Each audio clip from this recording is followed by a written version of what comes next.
In 2022, I made a New Year's resolution, that I wanted to continue to educate myself. And to that end, I decided that I wanted to read at least 3 books per year.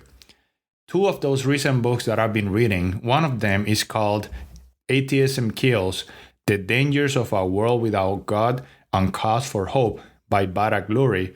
And the other one is titled The Devil's Delusion by David Berlinski. Both of these books, which I highly recommend, are great and have many things to say, but recently I've been pretty much thinking about society as a whole, about where we are, about how evilness continues to grow and spread in the world. And it got me thinking, and 2 of the quotes that I read in those books came to mind. Both of them had something to say. Both of them talk about a correlation between the absence of God and evilness in the world, and more specifically, evilness in us as individuals. Let's talk about this.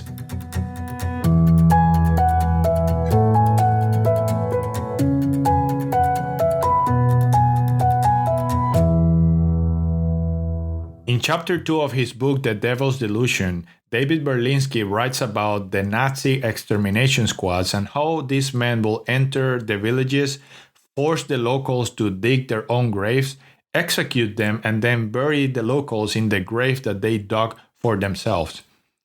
He also writes about this long-bearded Jew-man who stood up in front of his executioner, and before he was executed, he told him, "God is watching what you are doing."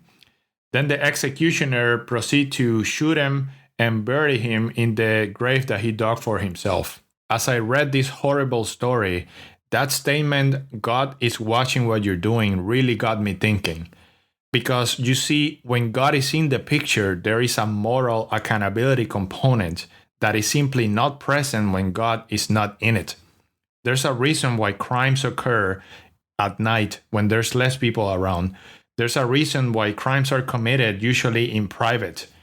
There's a reason why pornography and bad things on the internet are being watched at while in the privacy of people's rooms or on people's screens. When God is not in the picture, the mind is pretty much free to think that it can get away with anything. And in harmony with this statement, David Berlinski continues to write, and I quote, "What Hitler did not believe, and what Stalin did not believe, and what Mao did not believe, and what the SS did not believe, and what the Gestapo did not believe, and what the NKVD did not believe, and what the commissars, functionaries, swaggering executioners, Nazi doctors, Communist Party theocratians, intellectuals, brown church, black church, Gauderdes, and 1,000 party hacks did not believe was that God was watching what they were doing." Many of these men that committed massive genocide, and many others that Berlinski doesn't necessarily mention, were open atheists, were people that openly rejected the ideal, the moral values, the moral standards of God.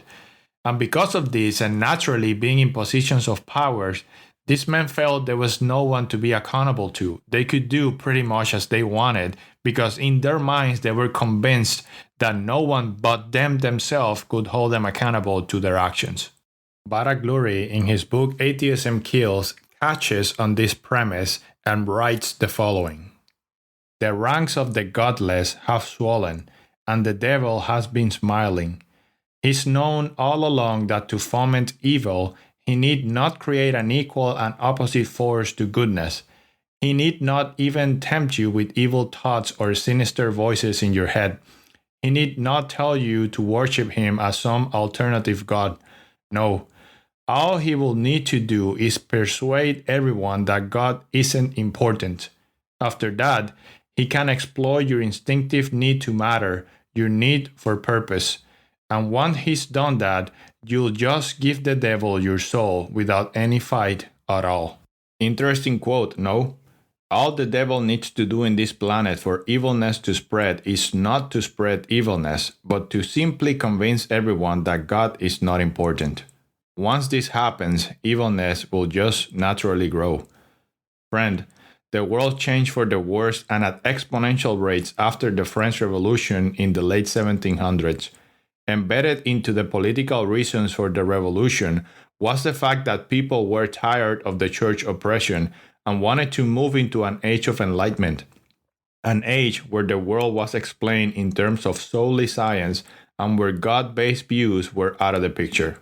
To be honest, I completely understand the people wanting to leave the church oppression, as clearly the church wasn't living up to God's standards. But by rejecting the church and everything the church stood for, they also rejected God, and the consequences of doing so are today more evident than ever. Atheism is growing, God is being increasingly rejected, and at the same time, we as a modern society seem to be evidently no longer able to make a distinction into what good and bad looks like.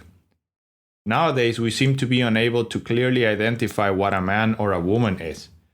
Children are now allowed to make lifelong and permanent decisions as to their identity and sex as early as 12 years old. Having respectful conversations and overall respect for others and for their opinions is kind of a thing of the past. Life and death are all the same. Murders, violence, mass shootings are as normal as eating breakfast, and gun laws are actually a thing.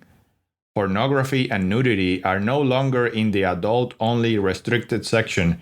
Now it has become the new fashion and entertainment trend. Modern music, if it can even be called that, openly advertises sex, drugs, violence, infidelity, and all without restrictions to listening audiences. Moral values are no longer being taught and enforced at home. Bullying, suicides, depression, and self-harm are on the rise and even affecting the little ones. Empathy, solidarity, and compassion seem to be now words only found in the dictionary. Money and fame have taken the top priority spot in people's lives, and screen time addiction is actually a thing. Health is a business, and marriage is lightly taken and made fun of. Vows and promises mean nothing anymore, and sex is just as casual as putting on a new pair of jeans. And commitment? What is that? Things that used to be bad are now good, and vice versa. The correlation is apparent. God goes out, moral decay comes in. Evidently, the consequences of rejecting and expelling God are simply terrible. They affect children, education, families, societies, and even governments. We as individuals and as a society need to return to God, search for Him, and prepare to live in a world where everything in it is designed to keep us occupied enough to the point where we don't have time for God, with the ultimate goal of, bit by bit, making God in our lives simply not important. Pray, study, and ask God for guidance.